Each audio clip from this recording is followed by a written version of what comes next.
The last month of the year is upon us, which means that I am here with the last collective reading of 2020 for the month of December.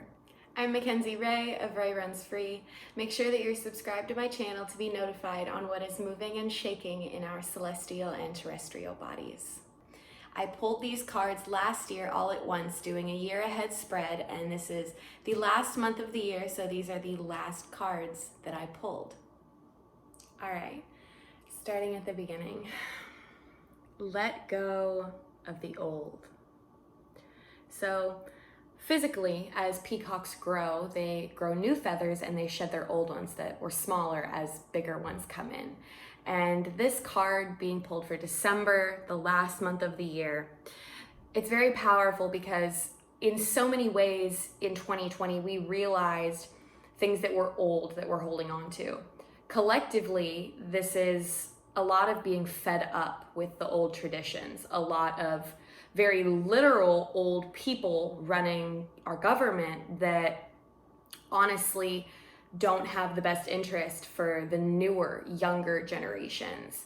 This is another wave of a civil rights movement of the old way of thinking that is now being literally burned to the ground because these old traditions, these old paradigms don't benefit younger people. They don't continue to flourish. They don't allow for the rejuvenation of those feathers.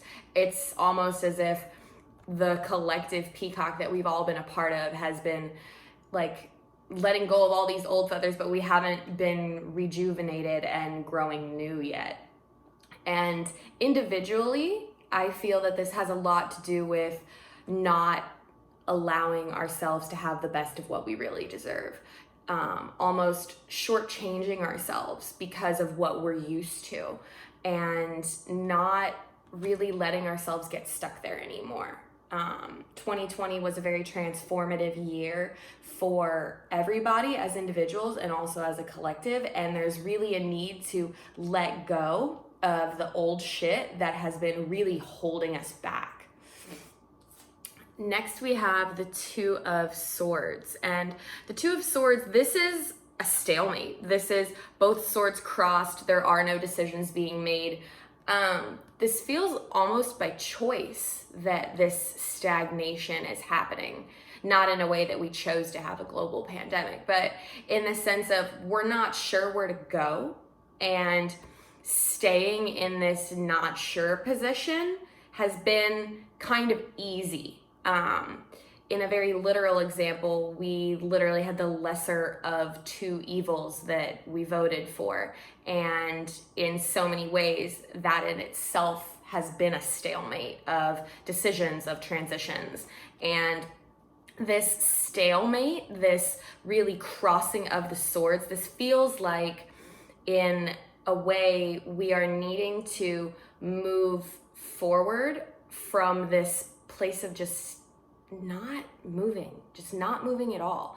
Things haven't been getting better, things have been getting worse, but we haven't been coming together to really make them better, whereas we're just letting the stalemate happen. And that reflects inwardly in ways that we might be wanting to go for things or have ambitions and opportunities that we're trying to create and go for in our lives, that we're almost more content being where we are because the other side of that is scary. And making those decisions, those require putting your foot down and actually enacting on that path. Which leads me to the next, the last one that I drew last December, transformation. And a very fitting end of the year card. I thought that this was absolutely nuts when I drew it because literally transformation, coming out of the cocoon, absolutely shedding what has been behind us.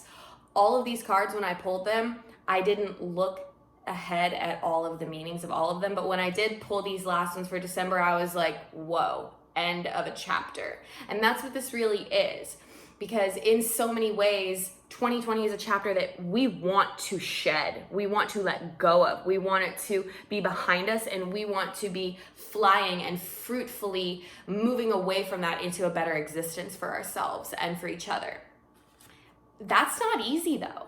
We have this idealized want, and we want things to be perfect. And a lot of the times that takes more dirty digging out of the cocoon than we're really aware of. Because if you're not willing to really sit in that cocoon, which is where I feel these Two of Swords are very accurately showing this, is that when you sit in that cocoon and when you grow and when you really think about, this is where I'm stuck, I might as well stay here in this decision-making process. And then once you're actually fully formed, you're ready to explode and just emerge as this more well-rounded individual with more well-rounded ideas and thoughts for the collective, that you're able to really be a better version of yourself. In so many ways, 2020 asked us to be the best version of ourselves by, you have to stay inside, you have to not do the things that you love, basically. And that was asking us to be a different part of our best self in a way that we haven't been asked to do that ever. And how do we move forward from that? How do we take what we learned inside of that cocoon and we're able to use that power to really morph our surroundings? How are we able to take that and cultivate it so that we are springing forward as the newer, more beautiful version of our individual soul, and so that we're presenting the more beautiful side of the human collective soul as well? So in addition to these three cards, I am going to pull a couple other cards.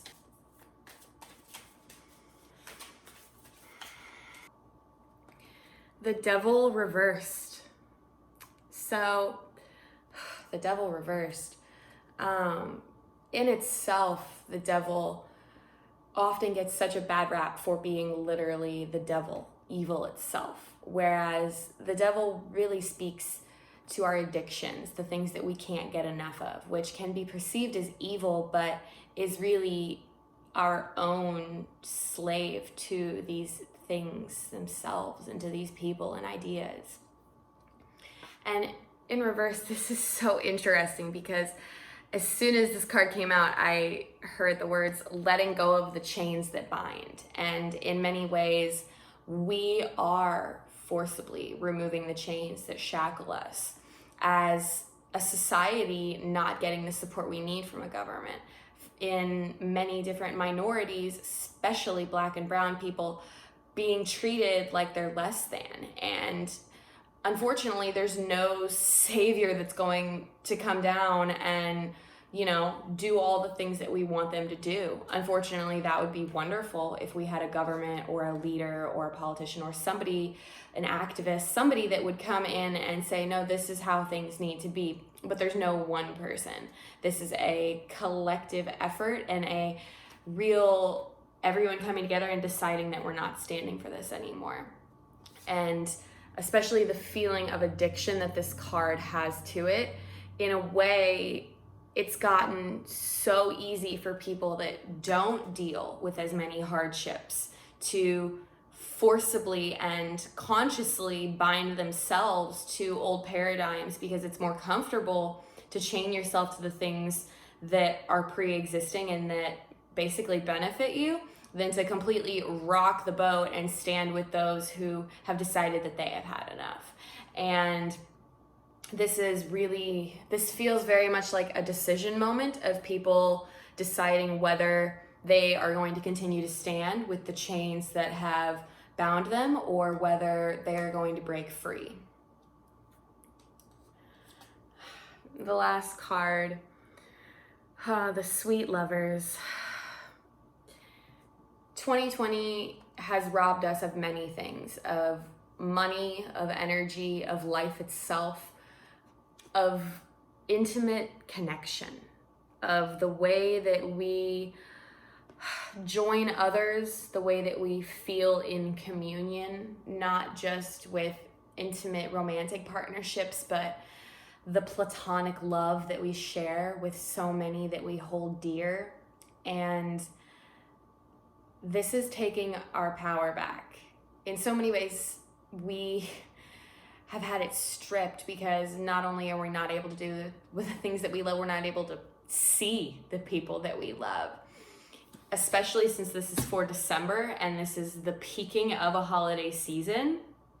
I'm literally filming this on Thanksgiving morning, and we miss people. We miss being able to come together and not just share ideas, but really have this sense of togetherness that we're doing this all as one. We are doing these actions. We're involved in these creative ventures. We're doing these hobbies, activities. We're in this together. And I see so much growth for everyone coming for everyone that is willing to grow.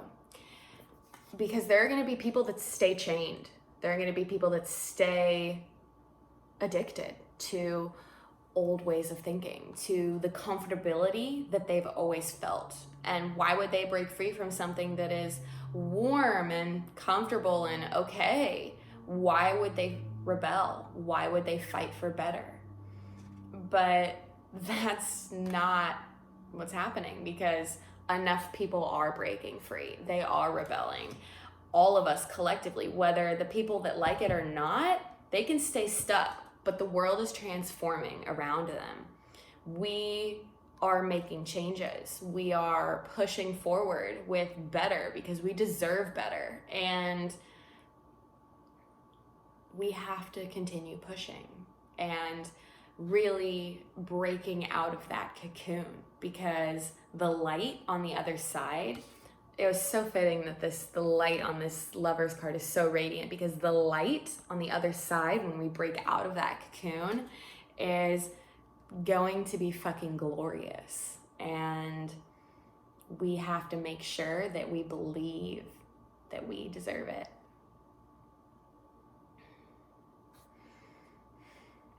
Thank you for watching. I hope that you have a beautiful holiday season and a beautiful December. The cards that I used today: the Messenger Oracle, the Wild Unknown Tarot, the Sacred Symbols Oracle, the 420 Tarot, and the Roots and Wings Oracle.